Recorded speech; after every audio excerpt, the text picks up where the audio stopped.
আসসালামু আলাইকুম। Xtec computer training centre পক্ষ থেকে আপনাদের স্বাগতম। আমি আজকে দেখাবো অ্যাডোবি ফটোশপে সিলেকশন কীভাবে অ্যাড করে ও রিমুভ করে।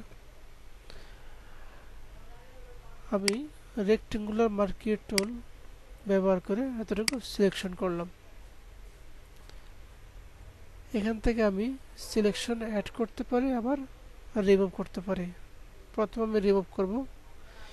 কিবোর্ড থেকে অল্টার কি সেফে ধরে কার্সরের পাশে একটি মাইনাস চিহ্ন আসলো, এত বোঝাচ্ছে আপনার সিলেকশন রিমুভ হবে।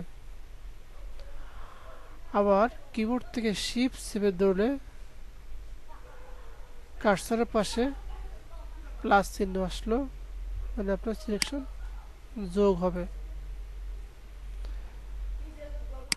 তাহলে এখন আমি এতটুকু তৈরি করে সিলেকশন এতটুকু বাদ দিব, আবার এতটুকু বাদ দিব। একটি নতুন লেয়ার নেব, একটি কালার ফেস করব, সিলেকশন ডিসাইড করলাম, একটি এইচ তৈরি হলো। এটা সম্পূর্ণ মার্কিং টুল ব্যবহার করে এইচটি তৈরি করা হলো।